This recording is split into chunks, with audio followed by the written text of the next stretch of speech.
we don't have any hope. Only to Jesus, that we can put everything to tell him that we can't do, but you can do it. He's the one that gives and he's the one that takes. What have happened to Kenya, he knows. But we'll ask him that we don't have any hope, but only you, God, if you can come and give us strength, and if you can come and rise for the country and give us hope and peace, he's able to do it. Just open up your mouth and say something to him. Can everybody just stand on your feet? Say something, take a second. Just tell him that we don't have anywhere we can go. Jesus. Hallelujah.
Come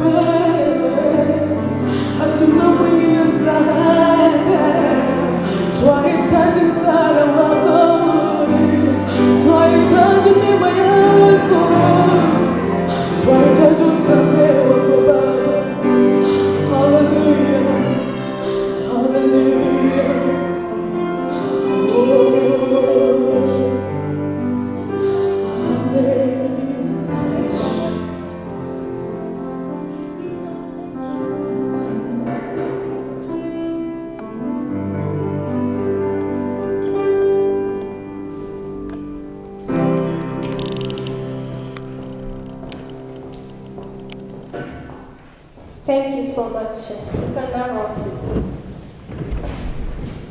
Yeah. We'll have a slight change to our program. If you can see, we will have the speeches later. I just want to take this opportunity once again to welcome our speaker today. Is Brother Andrew Ratanya. For those of you who don't know him, he's a PhD student in MF. So he's a Kenyan, so he's going to give us a brief sermon, and then we will take on from there. Welcome, Brother Ratanya.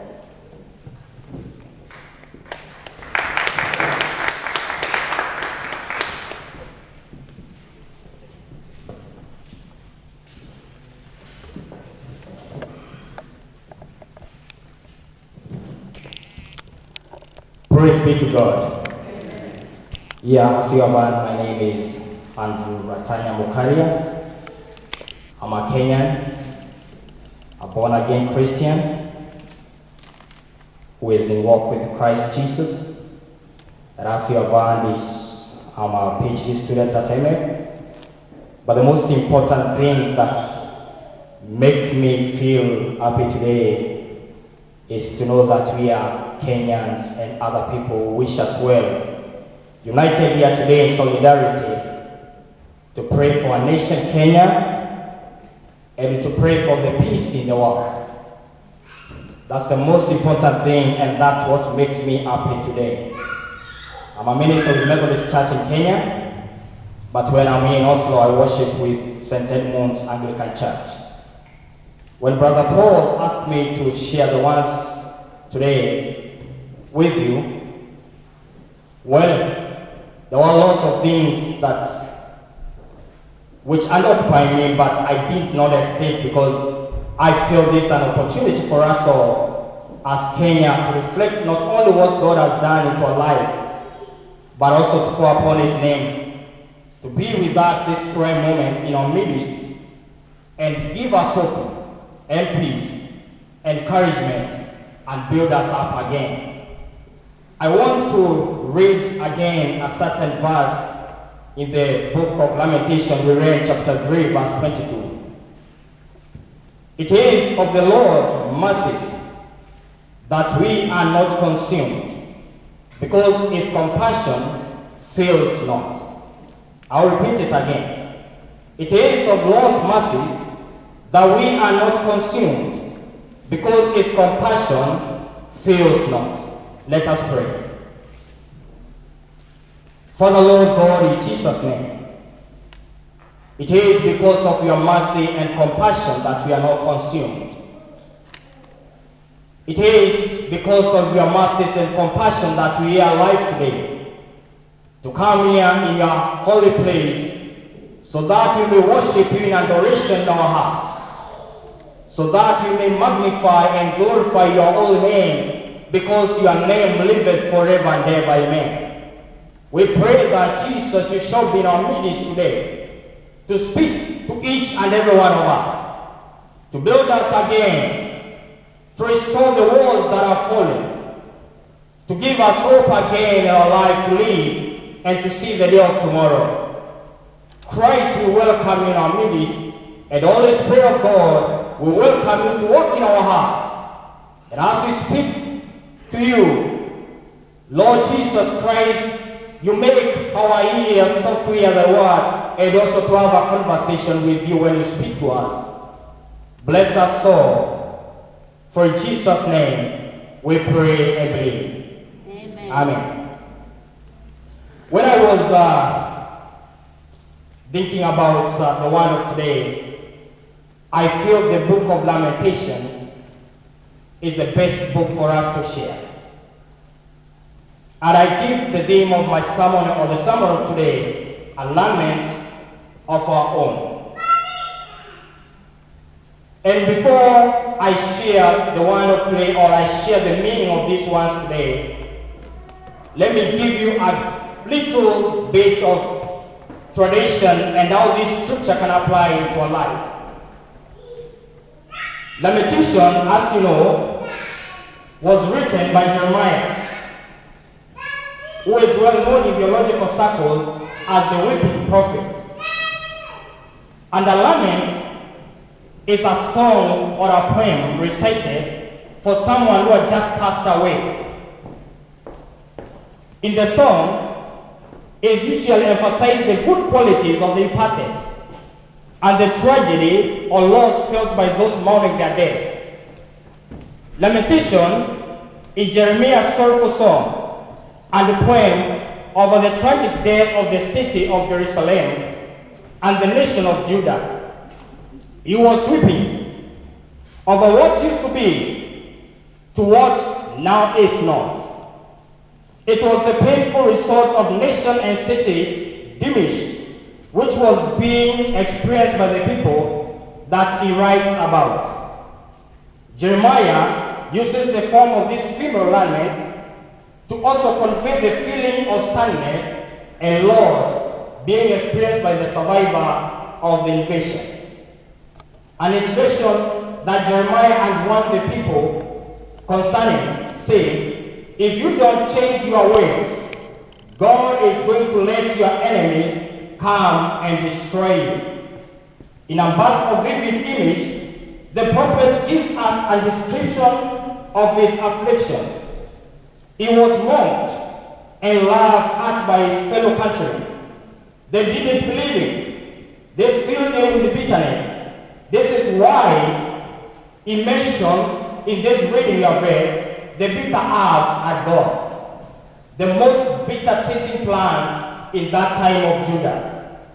He felt trampled underfoot, deprived of peace and prosperity, and he felt led to despair. Jeremiah's condition paralleled that of Judah. His outward affliction and inward turmoil pushed him towards despair. This why he says, my soul is downcast.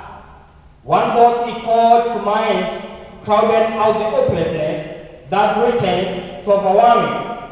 He said, because of the Lord's great love, we are not consumed, for his compassion never failed. So Jeremiah, in my view, was not down. Praise be to the Lord. He was not down and he was not out. Judah was not down and also not out.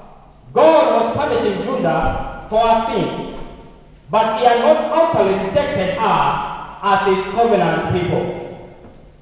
The word of God in this book, which is expressed several times, is great love. In the Hebrew, is esed, which has the idea of zealously loyal love. God was speaking by the people he had chosen. The covenant made with Israel had not been forsaken. In fact, God's zealous and loyal love could be seen in his faithful in carrying out the task he had promised, while at the same time preserving a remnant of the people who returned to his great love, to God with their own loyal and faithful love. The judgment itself was a witness to the fact that God had not abandoned his people. God compassion. That's another thing. Not only do we see in this book of Jeremiah about God's great love to his people despite the punishment that they were to endure, but we see God's compassion, a one that comes also from Hebrew, one, Rehem, and that's where it's going to get Rehema. Rehem in Hebrew means a womb. It's a spoken in plural here, meaning wombs. And it is meant to explain to the reader that it is an intense compassion. This love, this compassion of God is like a womb that can contain the child until to the growth. This reveals God's gentle, strong feeling of concern for the people who belong to him. The truth caused Jeremiah to call out and pray. When Jeremiah realized that despite the affliction that they were going through, God's love still lived forever, and God's compassion was with him, he had to praise and say, great is thy faithfulness, O Lord. Praise be to Jesus. Great is thy faithfulness. And that's why we get this song. great is thy faithfulness. Great is thy faithfulness. Morning by morning, new mercies I see. All I have needed thy hand doth provide. Great is thy faithfulness, Lord, unto you. It shows that God of love was still with Jeremiah and the people of Judah despite the affliction that they were going through. God's compassion was with the people of Judah and Jeremiah despite the short moment that they were experiencing. Jeremiah was taken back. He was turned by the limitless supply of God's grace of unto him and the people of Judah, despite the sorrows that they were going through. Because of this, Jeremiah resolved to wait for God to act. He was content in waiting for God to bring out the restoration and blessings. He could trust God despite his circumstances, because he understood how inexhaustible God's supply of loyal great love was. When we reflect these things to our case, what happened last week in our nation? We fell in the hands of the enemy. Our enemies came and attacked us. Not because they ate us that much of a who here, but they ate us that much because we worship the Lord. And that hatred was portrayed by not only killing men and women, but innocent children who are very innocent. They don't know the crime they are dying for. And it's this moment that I feel every Kenya, wherever we are, we should lament for the loss of our nation. We should lament and cry for the great loss that have been experienced in our land.